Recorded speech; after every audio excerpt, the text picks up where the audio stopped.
We're very close to the end of the year, and for some people it's been an amazing year, for some people it's been an average year, and for some people it's been a really bad year. I don't know which one of those three categories you fit into, but in this week's episode we're going to talk about how to do an incredible review of the year and move forward to 2013 ready, charged, and ready to fire. Let's talk about that in this week's episode.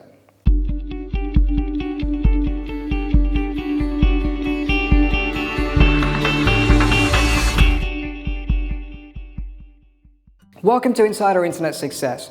One of the things that I like to do at the end of the year is what I call a business review, or an annual review. Something that I take a few days and do every single year. And what it entails is me sitting down and being 100% honest and truthful with myself about how business has gone this year. Have I met the goals that I set I was going to try and achieve at the beginning of the year? How close have I been to those goals? Or how far have I been away from those goals? And what specifically have I done and have I not done to achieve those goals? Where have I missed out? Where have I fell back? Where have I kind of just, not stuck with the plan? Because a lot of people do that, right? They make so many plans at the start of the year and they just never stick with it. And for whatever reason, it either gets them where they want to be or it doesn't get them where they want to be. So I like to sit down and do an annual review, and I'd like to invite you to do that process too. If it's something that you feel you're ready to push 2013 through the roof and forget about 2012 and just leave that behind in the past where it belongs and move ahead, then here's the thing. I invite you to do an annual review. And here's how it works. You sit down and first of all you write about everything that you've done in 2012, the good things and the bad things. We always seem to forget the bad things and remember the good things. Or some people seem to remember the good things and forget the bad things. Whatever it is, write down both of those things very clearly. And then I want you to pick out the things that you think are going to work for you next year and the things that aren't going to work for you next year. I like to look at this as both my IGOs, or my IGAs rather, my income generating activities, and the things that are not my IGAs. Which of the things have I done this year that have made me income do I want to continue next year, or do I want to stop? And I make that kind of a decision and I write it down. And which of the things have I been doing that don't make me income but I have to do them?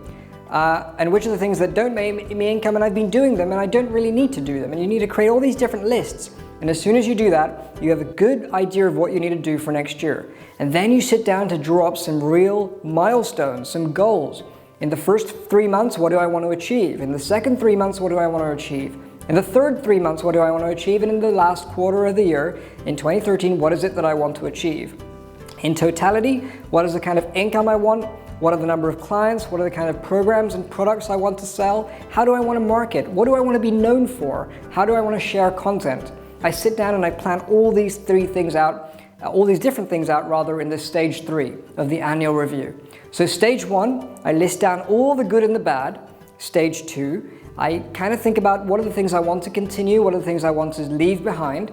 And stage 3, I plan all the goals in detail and break them down into milestones. That's my annual review of how 2012 has been and how I want to look at the next year. And I sit down and I plan this out. It's a very good framework. I recommend you do it. I have a couple of worksheets as well. And I sit down and I fill all those worksheets out, and it makes me plan very clearly, very carefully, in detail as to what I want to achieve. And as you know, the one that plans usually wins. And the one that fails to plan plans to fail. The one that plans to fail rather fails in that process, whatever the quote is, but you know what I'm saying, right? So here's the thing. I recommend you sit down, create 2 or 3 days or hours, initially to start with, but create hours on different days and just do this, because it will set you up for a successful, a powerful, and impactful 2013. All right, that's all for now. I wish you success in the next few days, and I look forward to catching up with you very, very soon. If you've enjoyed this, hit the like button. More and more people will get to see it. It means more people will have a successful 2013, and you and I will do some good work in spreading this message. All right, that's all for now. Speak to you soon. Thank you.